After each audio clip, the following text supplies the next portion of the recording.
Hey, I'm Dave Brzezowski with Wilwood Racing. We're going to go through pedal ratio in a sprint car. We built this system here to kind of show you the importance of your brake pedal in a sprint car. Probably one of the biggest things that gets overlooked.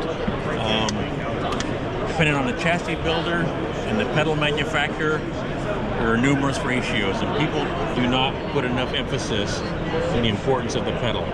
And ultimately, what this is to show you is, if you're racing, you have a brake pedal you're happy with, your brakes are working good, you should know what the ratio is so that whatever chassis you go to, whatever next car you go to, you ensure that same feel. Yeah. So ultimately, we built this thing 6-to-1 ratio.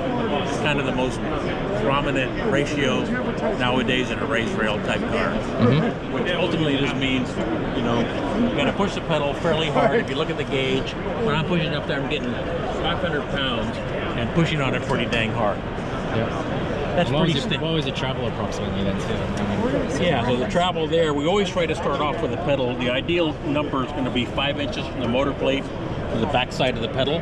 Yep. It's kind of the ideal number to run. Mm-hmm. So now with that, at that 6-to-1 ratio, pushing it with a 1-inch master in a conventional setup, you can see that it's, well, I mean, yeah, it shouldn't be close to the file. And look where your foot is too. So a lot of people I see, they use the bottom side of their foot, not like the ball. Exactly. Too. Yeah. So they bottom out in the motor plate as well. Exactly. And there are some people that make some nice pedals that have a nice platform to them. Yeah. It does help that. But anyways, the 6-to-1 is kind of where it's at. Now, we're off what we use. So this one here now, that we think is like a 7-to-1 is kind of we consider an ideal ratio. Yep. Right? So ultimately then pushing with a 7-to-1 ratio, I'm able to almost get 100 pounds more pressure. Pedal travel is minimal.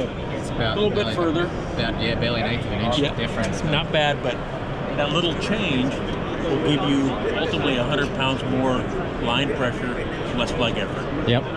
So, I mean, simple levers, right? And ultimately, when the ratio, if you're curious, if you ever measure from the center of the pivot to the center of the foot pad, that dimension, it should say that's 14 inches.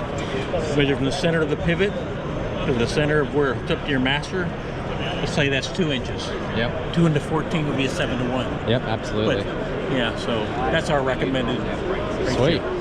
Oh well, thank you very much for that. Yes. I really appreciate it, Dave. Yes, sir. Yeah.